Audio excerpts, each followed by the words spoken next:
দর্শক, আমরা এখন একটি বনের ভিতরে আছি।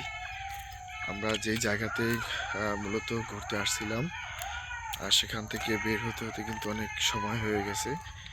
এর জন্য এর মধ্যে কিন্তু সন্ধ্যা হয়ে গেছে। আমরা বনের ভিতর দিয়ে কিন্তু যাচ্ছি, দেখতেই পাচ্ছেন। তারপর আপনারা কিন্তু শুনতে পাচ্ছেন যে বনের ভিতরে কিন্তু অনেক শিয়াল ডাকাডাকি করতেছে। একদম সন্ধ্যা। এখানে আশেপাশে কিন্তু কোথাও কোনো মানুষ নেই, শুধু আমরা দুজন মানুষই কিন্তু এই পথে কিন্তু চলছি। তো আমাদের হয়তো আরও কিছুক্ষণ হাঁটতে হতে পারে এই বন পাড়ি দেওয়ার জন্য। তো আপনারা সাথেই থাকুন এবং এই রাতের বেলাতে এবং সন্ধ্যার এই সময়টাতে বনের দৃশ্য আপনারা দেখতে থাকুন। দেখেন কত বনটা একটু দেখেন ভাই। দেখতে পাচ্ছেন অনেক। আমরা এখন যেখানে রয়েছি এখানে একটু খোলা জায়গা রয়েছে। তো সেই জায়গাটা পার হয়ে কিন্তু আমরা দেখতেই পাচ্ছেন আস্তে আস্তে ভিতরের মূলত সেই বনের ভিতর দিকে। এখানে কিন্তু অনেক ঘন জঙ্গল।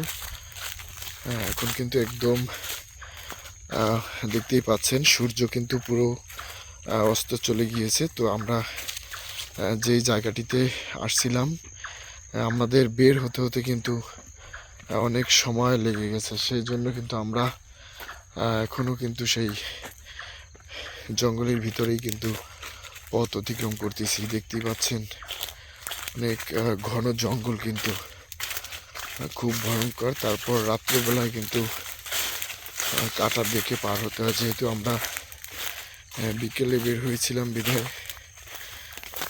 দেখো, দেখতেই পাচ্ছেন আমরা কিন্তু এখনো চলেই যাচ্ছি বনের।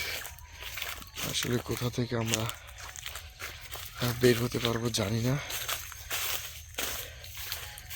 এত গহীন জঙ্গলে সন্ধ্যাবেলাতে আসলে পথ চলাটা খুবই রিস্কের হয়ে যায়। আর এখন কিন্তু খুবই জনশূন্য একটি এলাকা এটি। ধন্যবাদ, সবাই ভালো থাকবেন।